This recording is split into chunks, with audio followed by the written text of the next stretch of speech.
English మాట్లాడడానికి భయపడుతున్నారా? అయితే మీకోసమే ఈ స్పోకెన్ ఇంగ్లీష్ క్లాసెస్. వెంటనే కాల్ చేసి జాయిన్ అవ్వండి. నమస్తే రమగారు. నమస్తే జయ. రమగారు, బాలమిత్ర, చందమామ ఈ కథలన్నీ చెప్పుకుంటూ ఉండేవాళ్ళం మనం. చాలా రోజులు అయిపోతుందండి. డిస్కషన్స్ ఎక్కువైపోయినాయి మనకి. ప్లస్ సిరీస్లు వెళ్తున్నాము. మరి వాటి నుంచి ఏదైనా ఒక కథ చెప్తారా? పిల్లలకి చెప్పడానికి బాగుంటుంది. మామూలుగా పిల్లలు ఏ పనులు చేయరు చాలామంది. ఏ పని చెప్పినా నేనే చేయాలా, వాడికి చెప్పచ్చు కానీ తమ్ముడినో చెల్లెలనో చూపిస్తారు. రేపు చేస్తా మాపు చేస్తా అంటారు. అది చిన్నప్పుడు అలవాటైతే పెద్దవాళ్ళు అయ్యాక కూడా వాళ్ళు ఏ పని చేయకుండా ఉంటారు. భార్యలు, మగపిల్లలైతే భార్యలకు సహాయం చేయరు, ఆడపిల్లలైతే పని ఎలా ఎగ్గొట్టాలా అని చూస్తారు. పని చేయడం ఇష్టం ఉండదు, హౌస్ హోల్డ్ వర్క్స్ చేయడానికి ఇష్టపడరు. అందుకని పిల్లలకి చిన్నప్పటి నుంచి పనులు గిన్నెలు అలవాటు చేయాలి. గారాబం ఉన్నా సరే, ఎంత గారాబం ఉన్నా వాడి పని వాడు చేసుకోవాలి. కంచం పెట్టుకోవటం, కంచాలు తీయటం, వాడి కంచం వాడు అన్నం తిన్న ప్లేట్ తీయాలి, టిఫిన్ ప్లేట్ తీయాలి, పాల గ్లాస్ పట్టుకెళ్ళిస్తే మళ్ళీ తీసుకెళ్ళి వాడే సింకులో పెట్టాలి లేదా కడిగి పెట్టాలి. ఇట్లాంటి అలవాట్లు చేయండి పిల్లలకి. అవునండి. అయితే ఈ పని అలవాటు లేని వాళ్ళు, పని ఎగ్గొట్టి తిరుగుదాం అనుకునేవాళ్ళు, అలాంటి వాళ్ళ మీద ఒక చిన్న దయ్యపు కథ. పూర్వం ఒక ఊళ్ళో ఒక అవ్వ మనవడు ఉండేవాళ్ళట. ఈ అవ్వ మనవడు ఏంటంటే, ఈ అవ్వ చాలా పాపం కష్టపడి పిల్లాడిని పెంచింది. కొడుకు కోడలు చనిపోయారు పిల్లవాడు చిన్నప్పుడే. దాంతో కొంచెం ముద్దుగా చూసేది. వాడు ఎక్కడ కూర్చుంటే అక్కడే అన్నం పెట్టి, ఎక్కడ పడుకుంటే అక్కడే వాడికి పక్కేసి అలా చేసేది. మొదట్లో ముద్దు, పాపం అమ్మా నాన్న లేని పిల్లవాడు కదా, కొన్నాళ్ళు నడిచింది. క్రమంగా ఈ అబ్బాయి ఏంటంటే ఏ పని చేయకుండా అవ్వ పెడితే తినడానికి అలవాటు పడ్డాడు.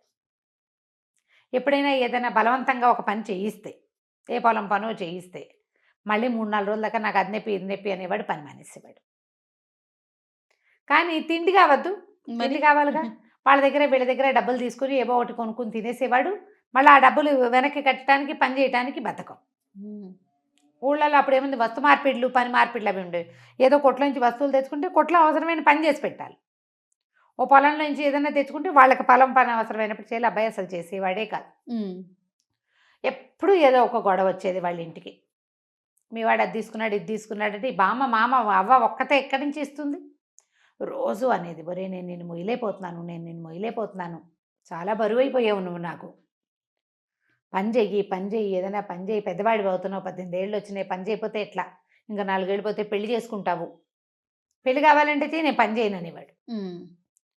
మరి పెళ్లి చేసుకుంటే భార్యను పోషించుకోవద్దు, మరి పిల్ల చెల్ల పుడితే వాళ్ళని చూడొద్దు. దాంతో ఇక అవ్వ విసిగిపోయేది. ఒకరోజు ఏమందంటే, ఒరే నువ్వు ఎక్కడికైనా వెళ్ళిపో, నాతో నువ్వు ఉండద్దు అంటే వాడి కోపం వచ్చి ఏమనుకున్నాడు, ఎంతసేపు పని అంటుంది. హాయిగా చెరువు గట్టును కాళ్ళు చాపుకుని పడుకుంటే ఎంత హాయిగా ఉంటుంది, గాలేస్తుంటే నిద్ర పడుతుంది. అన్నం వేళకి ఇంటికి వస్తే అవ్వలాగా అన్నం పెడుతుంది. అవ్వ అన్నానికి డబ్బు ఎక్కడి నుంచి తెస్తోంది అనేది వాడికి అక్కర్లా. సరే ఏమనుకున్నాడు, ఇది లాభం లేదు, ఈవిడితో ఉండకూడదు, అడవిలోకి వెళ్ళిపోదాం హాయిగా, ఏ పని చేయక్కర్లా, అడవిలో ఏముంది పని, ఏదో కాయ కసురు కనపడుతుంది, వాటితో పొట్ట నింపుకుని హాయిగా ఉండొచ్చు. రోజు ఎట్లా గడుస్తుంది అనే ఊహ లేదు. ఒకవేళ ప్రమాదం ఉంటుందేమో, ఇంకా అంతదాకా వాడు ఊహించలా. వాడికి ఏదైనా ఊహిస్తే ముందే పని చేసేవాడు. అదే కదా. సరే అట్లా పోయి ఒక అడవిలో ఓ చెట్టు కింద కూర్చున్నాడు. చెట్టు కింద కూర్చుంటే ఆ చెట్టు మీద ఒక దయ్యం ఉందట, చింత చెట్టు. అది ఏం చేసింది, పైనుంచి చింతకాయలు రాల్చింది. వీడు పళ్ళు పండితే బాగుంటాయి, పుల్లగా తీతీగా బాగుంటాయి. 4 పళ్ళు తిన్నాడు, అక్కడే కూర్చున్నాడు. అదేమనుకుందంటే, సరేలే వీడిని ఏం చేస్తామని సాయంకాలం దాకా చూసింది. చీకటి పడినా వాడు వెళ్ళల. పగలల్లా దానికి అంత శక్తులు ఉండవు, సాయంత్రం పూట చీకటి పడేసరికి శక్తి పెరుగుతుంది. రాత్రికి వెళ్ళిపోతాడేమో అనుకుంది. ఎవ్వరూ చింత చెట్ల కింద పడుకోరు. అవును, మర్రి చెట్ల కింద, చింత చెట్ల కింద పడుకోకూడదు అనుకుంటారు. వీడు పోవటల్లా కాళ్ళు చాపుకుని పడుకున్నాడు. అవతల ఏదో నీళ్లున్నాయి, పోయి మంచినీళ్ళు తాగొచ్చాడు. కాసేపు అటు ఇటు తిరిగాడు, ఏవో తిన్నాడనమాట. చెట్ల పళ్ళో కాయలో దుంపలో తిన్నాడు. వచ్చి మళ్ళీ చెట్టు కింద పడుకునేసరికి దయ్యానికి ఆశ్చర్యం వేసింది. దిగొచ్చింది తెల్లవారుసామున. ఏరా అబ్బి, నీకు భయం ఎట్లేదా, ఏంటి, ఎందుకు వచ్చావు ఏమిటి అని అడిగితే, అబ్బో ఊళ్ళో ఉంటే పని చేయాలి, ఎంత పనో, ఎప్పుడు పని, ఎంత చేసినా తరగదు. మా అవ్వ ఒక పని వెనకాల ఒక పని చెప్తుంది. ఓ రోజు చేసి మానేయటానికి ఉండదు, పని చేయి అంటారు. నాకేమో ఖాళీగా కూర్చోవాలని ఉంటుంది. ఓకే, మా అవ్వ నేను పోషించలేనని తిడుతుంది, కోపం వచ్చేసానన్నాడు. ఈ దయ్యానికి అప్పుడప్పుడు వచ్చే మనుషులు, ఆ రోడ్డు మీద వాళ్ళు పట్టుకెళ్ళే సంచులు, వాళ్ళు ఎప్పుడైనా వదిలిపెడితే తనకి సో వాసన వచ్చేటువంటి తినుబండారాలు అవన్నిటి మీద మంచి ఆసక్తి ఉంది. దయ్యం అంది అయితే ఓ పని చేద్దామా, నువ్వు నా బదులు చెట్టు మీద ఉండు, నేను నీ బదులు ఊళ్ళోకి వెళ్తా. నాకు కూడా చూడాలంది, నాకు ఖాళీగా ఉండాలని లేదు, ఎవరు వస్తారా కాలక్షేపానికని చూస్తూ ఉంటాను నేను ఎంతసేపు. నువ్వు కనపడ్డావు రాత్రి నుంచి సరదాగా బాగోదు, ఎవడో ఒకటి మనిషి తిరుగుతుంది వాడి కేసు చూడడం, నాకు ఆ మనుషుల్ని చూడడం ఇష్టం, కావాలంటే పని చేస్తాను అనేసరికల్లా సుశీలుడు బాగానే ఉందనుకున్నాడు కుర్రాడు, బాగుంది ఈ పని చేద్దాం అనుకున్నాడు. సరే దయ్యానికి ఎలా నువ్వు నేను ఎలా అవుతావంటే ఏముంది, రేపు పొద్దున్నే నేను దయ్యం రూపంలో నుంచి బయటకు వచ్చేస్తాను, నీ బాడీలోకి వస్తా, నువ్వు నాలాగా మారిపోదు కానీ, నాకు తెలుసు ఆ విద్య.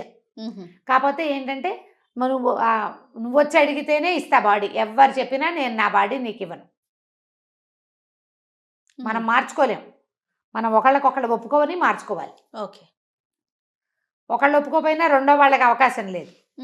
అంటే వీడేమనుకున్నాడు, ఏముంది మనకి చెట్టు మీద ఉండొచ్చు హాయిగా, తిండక్కర్లా గిండక్కర్లా, ఇప్పుడు తిండెట్లా అన్న భయం వస్తుంది మనుషులైతే. నాకేం భయం, హాయిగా చెట్టు మీద పడి ఉంటామే కదా, పని పాటల కన్నా హాయిగా పడుకోవచ్చు కామీగా అనుకొని బాడీ మార్చుకోవడానికి ఒప్పుకున్నాడు కుర్రాడు దయ్యము ఇద్దరు కలిసి బాడీ ఎక్స్చేంజ్ చేసేసుకున్నారు. ఒకళ్ళు ఇటు అటు అటు ఇటు మారిపోయారు. దయ్యమేమో సుశీలు కుర్రాడుగా మారిపోయింది, ఆ సుశీలుడేమో దయ్యంగా మారిపోయాడు. పోయి చెట్టు ఎక్కి కూర్చో, అబ్బా ఎంత హాయిగా ఉంది, లైట్గా బట్టలు కూడా అక్కర్లేదు, ఏ చెట్టు మీద కావాలంటే ఆ చెట్టు మీద చేయమని వెళ్ళిపోవచ్చు, ఎక్కడ కావాలంటే అక్కడ పడుకోవచ్చు, పక్క వేసుకోవాలి ఎక్కేసుకోవాలి, గోల లేదు, అన్నం వండుకునే పని లేదు, తలకాయ దూకోవాలి, ఈ ఘోషలు లేవు, మురిగ్గా ఉన్నావు అనేది మా అమ్మ, స్నానం చేయలేదు, స్నానానికి కూడా బతకమే బడికి, హాయిగా ఉందని చింత చెట్టుకి తోక వెళ్ళాడేసుకుని కూర్చున్నాడు. ఓకే, ఈ కుర్రాడి వేషంలోకి వచ్చిన దయ్యము దానికి ఎంత ఎక్సైటింగ్గా ఉందో, నడుస్తుంటే మహా బాగుంది. అంతకుముందు గాలితో తేలిపోకుంటూ ఉండేది, ఇప్పుడు చక్కగా స్థిరంగా నడుస్తుంది. వెళ్ళి చెరువు దగ్గర నిలబడి చూసుకుంది, అచ్చు ఇందాక వచ్చిన కుర్రాడి లాగానే ఉంది తను. చాలా సంతోషించి సరే వీళ్ళు ఎలాగా గుర్తులు అన్నీ తెలుసుకుంది, వీణే అడిగింది, అలా గుర్తుల ప్రకారం ఇంటికి వెళ్ళిపోయింది. అవ్వ ఊరు నాయన వచ్చావా, ఎక్కడికి పోయావురా రాత్రంతా, దాదా సర్ది తాగుదు కానీ అని ఇచ్చింది. ఇచ్చేసరికి అలా మాట్లాడకుండా పుచ్చుకుంది దయ్యం. అది ఎన్నేళ్ళయిందో చచ్చిపోయి, దయ్యంగా ఉంది, ఫుడ్ లేదు, హాయిగా సర్ది అన్నం తిని ఉల్లిపాయలు పచ్చిమిరపకాయలు కొరుకుని తింటుంటే అమ్మ ఎంత ఆనందమో, ఎంతో బాగుంది. తర్వాత మా అమ్మ వాళ్ళ అవ్వ అడిగింది, ఏరా పక్కింటి కామంత్ గారికి పని ఉందిట్రా, నేను వెళ్తానంటే నేను కూడా వస్తానన్నాడు. ఆశ్చర్యపోయి న్యూటి వీడు వస్తానంటున్నాడు అని. అంతకుముందు నువ్వు అనేవాడు, ఆవతో పాటు పొలం పనిలోకి వెళ్ళాడు, చాలా పని చేశాడు, అన్ని పనులు అందరితో పాటు. సాయంత్రం ఇంటికి వచ్చాక ఎంత బాగా నిద్ర పట్టిందో, అది దయ్యంగా ఉన్నప్పుడు దానికి నిద్రే తెలియదు, హాయిగా పడుకుని నిద్రపోయాడు. వాళ్ళ అవ్వ కూడా సంతోషించింది, వాళ్ళ తోలంలో పని చేశాడు, ఇక రోజు పని చేయడానికి వెళ్ళటం మొదలుపెట్టాడు. ప్రతిరోజు వెళ్తుంది ఆ దయ్యం పనిలోకి, చక్కగా పొద్దున్న తినేస్తుంది, సాయంత్రం తినేస్తుంది, హాయిగా పడుకుంటుంది, చక్కగా స్నానం చేయొచ్చు, చెరువులో ఎంతసేపు అయినా ఈత కొట్టచ్చు. అంతకుముందు కూడా ఈత కొట్టేది, దానికి ఇష్టం ఈత, కానీ దయ్యపు బాడీతో ఈత కొడితే ఒంటికి నీళ్ళు అంటావు కదా, ఆ సరదా తీరిపోతుంది. ఇప్పుడు చక్కగా యాక్టివ్గా తయారైపోయింది ఆ కుర్రాడు రూపంలో. అక్కడ ఉన్నాడుగా కుర్రాడు మనవాడు, చెట్టు మీద 3-4 రోజులు హాయిగా ఉన్నాడు. తర్వాత ఇంకా విసుగు పుట్ట మొదలెట్టింది, ఏమిటి ఏమీ పని లేకుండా ఎలా ఉంటాం. అంతకుముందు ఎంత చేయకపోయినా కొంత పని చేసేవాడు, ఈ గిన్నె తీసి అక్కడ పెట్టు, ఆ చెంబు తీసి ఇక్కడ పెట్టు, ఆ కట్టలు పట్టుకురా, ఈ పొయ్యి వెలిగించు, పొయ్యి దగ్గర కూర్చో, ఏదో చెప్పేది, ఏదో అప్పుడప్పుడు స్నానం చేసేవాడు, ఎవరింటికైనా వెళ్ళేవాడు, ఎవరితోటైనా మాట్లాడేవాడు. ఈ బాడీతో ఏముంది, ఎవరితో మాట మంతి, వీడు కనపడగానే అందరు లేచక పారిపోతారు. అదే కదా, విసుకొచ్చేసింది. ఒక 5-6 రోజులు 10 రోజులు గడిచేసరికల్లా ఎగురుకుంటూ పోయి తన ఇంటికి వెళ్ళాడు. అక్కడ పడుకుని ఉన్న కుర్రాడిని చూసి, కుర్రాడి రూపంలో పడుకున్న దయ్యాన్ని చూసి, మన ఇద్దరం బాడీ మార్చుకుందాము, నేను ఉండలేకపోతున్నాను అక్కడ అనేసరికల్లా ఈ దయ్యం అంది, నేను హాయిగా ఉన్నా, నాకు కూడా అనిపించాలి బాడీ మార్చుకోవాలి, నాకు ఇప్పుడు అనిపించట్లా, నాకు పని చేస్తేనే బాగుంది, పని చేస్తేనే జీవితం బాగుంటుంది, నేను చచ్చినా నా బాడీ నీకు ఇవ్వనంది. ఏం చేస్తాడు ఆ కుర్రాడు, అయ్యో ఏడుపు మొహం పెట్టుకుని పోయాడు. మా అమ్మని చూస్తే బాధగా ఉంది బడికి, మా అమ్మ అవతో ఉండలేకపోతున్నాను, 10 రోజులు అయిపోయింది అవ్వని చూసి, అటు ఇటు తచ్చట్లాడి, పైగా ఈ దయ్యాలు అవి తిరుగుతుంటే కుక్కలు పిల్లులు తెగ మురుగుతాయి, కుక్కలు వెంట పడతాయి, ఏదో కుక్కను తోలేస్తున్నారు కానీ ఏం జరిగిందో ప్రజలకు తెలియటల్లా. సరే ఏం చేస్తాడు, ఎగురుకుంటూ పోయాడు వాడు. ఈ లోపల ఇంకా ఇలా 10-15 రోజులు గడిచాక ఏమైంది, ఓ కామంద్ గారు ఒక ఆయన వచ్చి ఎవరిని అడిగాడు, నీ మనవడు ఏడి అని. ఇప్పుడే పొలం పనికి వెళ్ళాము, వచ్చాము ఇప్పుడే, ఇదిగో మా మనవడు అని అనేసరికల్లా, ఏరా నువ్వు 10 రూపాయలు తీసుకున్నావు అప్పుడెప్పుడో, నా 10 రూపాయలు నాకు ఇవ్వు అన్నాడు. అనేసరికల్లా వీడికేం తెలుసు, దయ్యం కదా ఇది, నాకు తెలియదు అనబోయాడు. అనబోయేసరికల్లా వాళ్ళ అవ్వంది, బాబు నా దగ్గర కొడితే కూడా రూపాయి లేదు, 10 రోజుల నుంచి నా మనవడు నాతో పనిలోకి వస్తున్నాడు, సాయంత్రం అయ్యేసరికల్లా వాళ్ళు బియ్యం ఇస్తున్నారు, హాయిగా అన్నం వండుకుని తింటున్నాం. రూపాయి లేదు. వాడు ఎట్లా ఇస్తాడో వాడు మీరు తెలుసుకోండి, నాకు తెలీదు. ఏ రోజుకు ఆ రోజు మేము తెచ్చుకుని వండుకునే పరిస్థితి నాది. వాడు ఆ 10 రూపాయలు ఏదైనా చిత్తుకాయ తలాట్లు పిచ్చాట్లు ఆడేశాడా, తినేసాడా నాకు ఏం చేశాడో తెలీదు. అక్కడి నుంచి వాళ్ళు బయటికి లాక్కొచ్చారు.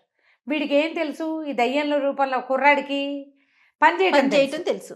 నేను పని చేస్తానన్నాడు. పని చేస్తానంటే పని చేసి ఎప్పటికి 10 రూపాయలు తీరుస్తావు, పని చేస్తే రోజుకు వచ్చేది పావలా అర్ధ.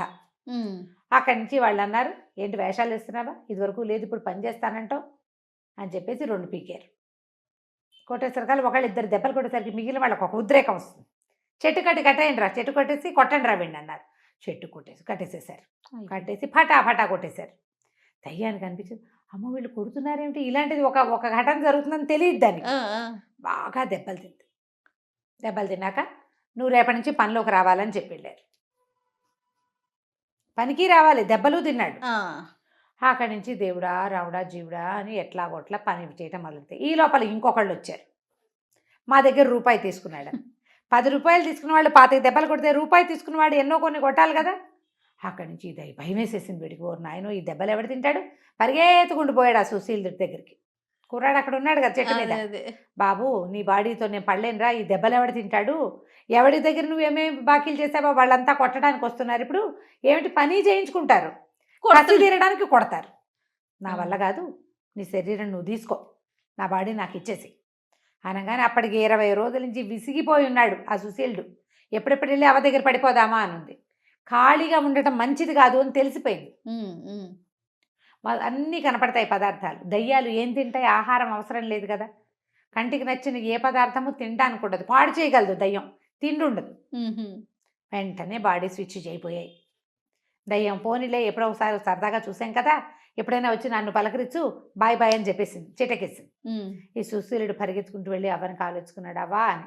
ఆవిడ ఆశ్చర్యపోయింది, రోజు ఇక్కడ ఉండేవాడు ఎందుకు కావలించుకుంటున్నాడో తెలియదు, ఇవాళ నుంచి నేను శ్రద్ధగా పనిచేస్తా, బాకీలు తీర్చేస్తాను అని చెప్పి ఆ రోజు నుంచి ఏదో పనికి వెళ్ళటం కాకుండా శ్రద్ధగా కొన్ని పనులు నేర్చుకుని మెల్లిగా డబ్బులు సంపాదించుకుని తనకు చేసిన పాత బాకీలన్నీ తీర్చేసాడు. ఆ తర్వాత నిదానంగా జీవితంలో కుదురుకున్నాడు. పని చేసిన వాడిదే జీవితం, అంతే. పని అనేది ఇతరులకి సహాయమే కాదు, నీకు కూడా. ఖాళీగా ఉండటం, ఏమీ చేయకుండా ఎంతసేపు ఇట్లా నొక్కుంటూ కాలక్షేపాలు చేయటం, ఇది బ్యాడ్ ప్రాక్టీసు. మగపిల్లల్ని పని చేయించకూడదు, పెళ్ళాలు వచ్చి పని చేస్తారు లాంటి దిక్కుమాల ఉద్దేశాల్లో ఉండకండి. పనులు అలవాటు చేయండి పిల్లలకి, వాళ్ళ పని వాళ్ళు చేసుకోవటం కనీసం. రైట్. ఇతరులకు సహాయం చేయటం 2వ పాయింట్. ఇవి నేర్పించాలి. సోమరిపోతులు కాకుండా ఉంటారు. ఈ కథని ఇంకా సరదాగా ఇంకా వాళ్ళకి నచ్చేలాగా చెప్పుకోవచ్చు మీరు. రైట్. చాలా బాగుంది రమ్మగారు. నమస్తే. నమస్తే జయ.